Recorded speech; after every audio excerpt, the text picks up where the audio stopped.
G'day guys, welcome back. My name is Wildkard. Thank you for being here and watching my content. I do appreciate it. You are here today because it's Super Rugby Round 11. The Reds hosting the Waratahs in North Queensland because it's magic round in Brisbane and the Rugby League fans are having a good time. So yeah, the Rugby Union has to move up north.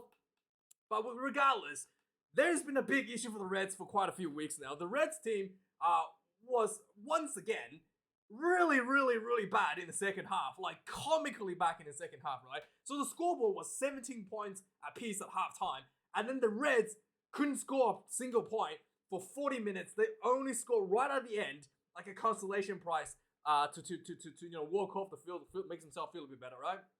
The Waratahs was firmly controlling the second half, and yeah, this has been an ongoing issue for the Reds now. They have a number of games now. The Reds has been dominant in the first half, and then just kind of like try to hold on to that dominance by, eking out a win, trying to manage a win, hold on to the 3 points sort of thing. So the Reds has been doing that for a few rounds now. And it has been kind of, like, they weren't able to hold on a number of weeks now. But this week, the first half performance was, average at best. The Waratahs matched up to whatever the Reds was doing. At the second half, the Reds literally had nothing. Like, they couldn't even muster like a few 3 points to keep themselves ahead, essentially. This was really bad.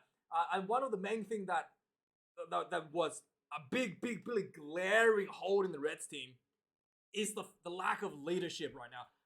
I don't know what they're going to do. Maybe they need to just get O'Connor back. Yeah, and then O'Connor isn't really in form right now, and he did come on in the second half, and the Reds didn't look better. Maybe they just have to buy the bullet and put Liner at 10, and then just build around him for the remainder of the season, and try to make something happen, potentially going into the elimination rounds, or maybe even next year, right? Because at the moment, in the second half especially, it becomes very glaringly obvious. Nobody seems to know what they want to do. Do we want to go to the mall? Do we want to go? Do we want to spread it out to the backs? Nobody seems to know what they want to do. And McDermott is just kind of like making things up on the fly. There's a really lack of leadership, lack of structure on the field, and it was so bad to the one point where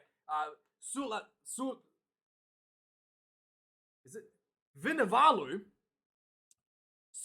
Suiali Vinivalu, is it? Suiali. I'm trying to. In my mind, it's Swali, but it's not Swali. It's Suliasi Vinivalu. I think that's his name.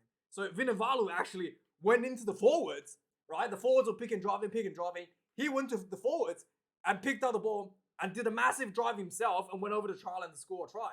Yes, and then the commentary was like, hey, if you can't get the ball out on the wing, that's all you got to do, right? You got to go in there and get the ball for yourself. And it was like comical as well, like because everybody can see that the wingers are not getting the ball. The structure's all over the place, and the Reds don't have any sort of attacking pattern that is like that is potent in terms of breaking the Waratahs defense, right? On the other hand, the Reds defense are once again extremely bad. There was one of the tries, at least one of the tries the Waratahs scored, where the Reds just had like comically amount of missed tackles, like 5, 6, 7, maybe even 8. Like half the team missed the tackle, leading to the Waratahs try, right? It was comically bad, the Reds defense as well. So poor leadership, no structure, bad defense, and also the set piece wasn't that good either. The scrummaging without Danella Tupou, the Waratahs just really was dominating the scrummaging. The lineouts, the Reds was just okay at best. And then it was looking really concerning for the Reds fan. I don't know what Brad Thorne's going to do because he's going to leave. He probably doesn't care anymore. But yeah, I don't know what the Reds are going to do. I think they just have to bite the bullet and really put someone at 10 and just build the team around the 10. For the Waratahs, I thought the structure was pretty good. The 4-pack was doing a really good set piece. Line out more, there was a try. The scrummaging was good, dominant. There was a lot of small mistakes from the Waratahs. Needs to be tightened up a bit. And I thought probably the most impressive thing for me, and I saw like the biggest improvement for the Waratahs throughout the season, is Donaldson. Last year Donaldson couldn't kick a goal. Within his life, we would not depend on it, right? You lose to Italy because Donaldson couldn't kick a goal, right? And it wasn't his fault, obviously, because he's new to the scene. He debuted last year, and I think maybe he had to debut like last year or the year before. But yeah, he's quite new to the scene. His goal kicking hasn't been that great. Needed time to work on, and he's worked on it, and his goal kicking looked really good today. He missed one today, hit the post, but overall the technique, you can tell when the goal kick is good, just by the sound. Like the sound that he makes is like when he hits the ball, it's like a really clear, crisp pop, like, boom, like little popping sound, and you can hear it. Like it's just spot on, hitting the ball in a sweet spot, and it just goes, and the ball just has this beautiful spiral, all like straight down the center of the goal, center of the post, right? So yeah, Donaldson really, you can tell he's worked on that, and he's, this game only missed one, and I was, really impressed how much he's really getting hang of the goal kicking.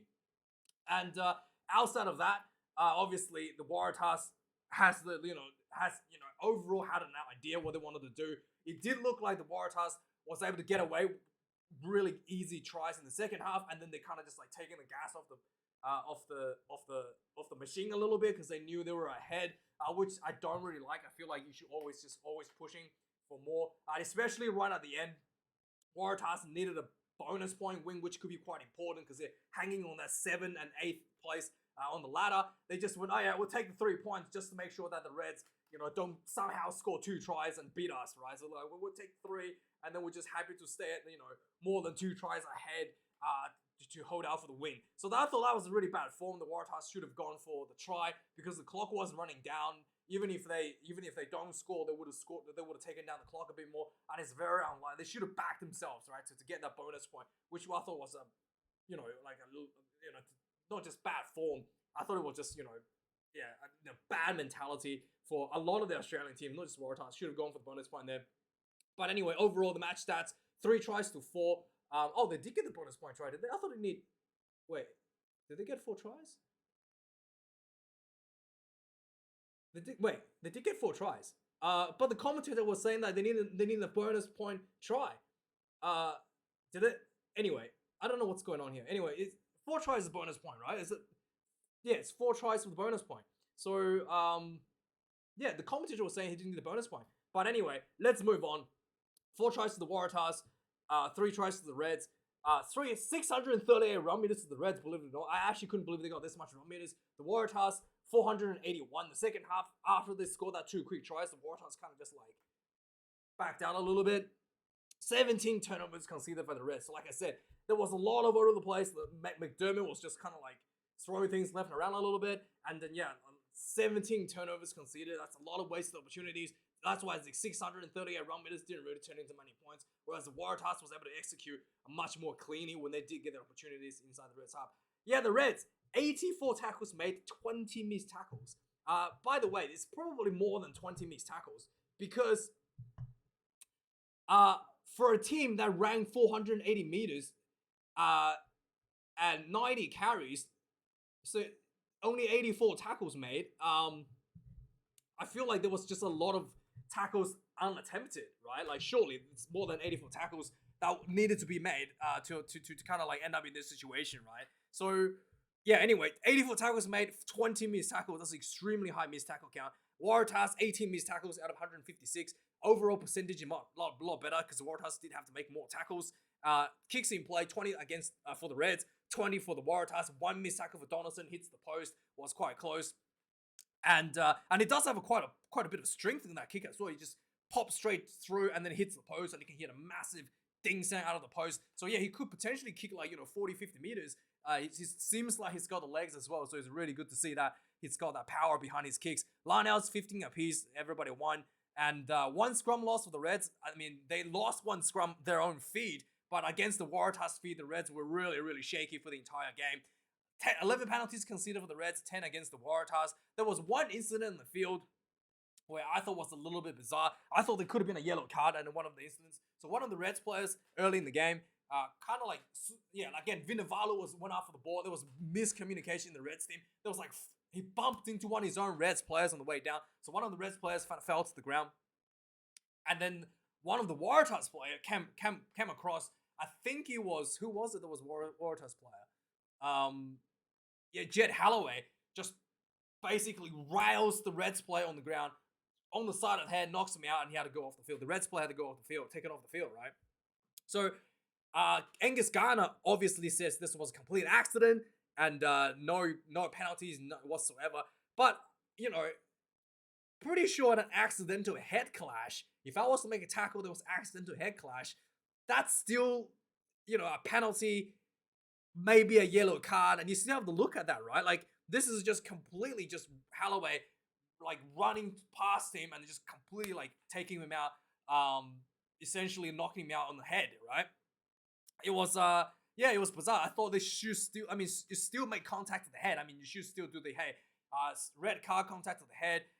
You know, Jet Holloway came in and was there was the player was already on the ground, so maybe that was a mitigating factor. There should still be a penalty, I thought, for like recklessly running through a player that was on the ground. So I thought it was yeah, in fact, it looked really bad on the replay. I thought it could have been potentially looking at a kind of like a cynical play there, but it was really I mean, I think the referee Genghis Gardner did make the logical decision, but with the rules today, with the laws of rugby laws today, I don't think he's made the correct decision. I don't think that was the correct decision. I think there should have been a penalty there because the laws basically says any head contact is a penalty, right? But yeah, I guess it's kind of, I don't know. It's debatable how this was to be interpreted. So it is what it is. So anyway, so that was the game. Let's quickly go through some of the tries and points again. So 6 minutes into the game, the Waratahs gets a easily kickable 3 points. They were no, we're gonna go for the corner, which is good because Waratahs knows what they want to do. They want to back the set piece. They go to the corner, go for the line out, go for the maul. The maul kind of like wiggle sideways a little bit, and then Waratahs kind of like tighten up their grips, just more straight through. Pareki gets the first try on the ball. 6 minutes into the game, 7 points to nil the Waratahs. And then the Red strikes back about 5 minutes later. Some nice little some nice little play by the Reds, get themselves inside the Waratahs half, and the Reds hooker gets the ball, big left drive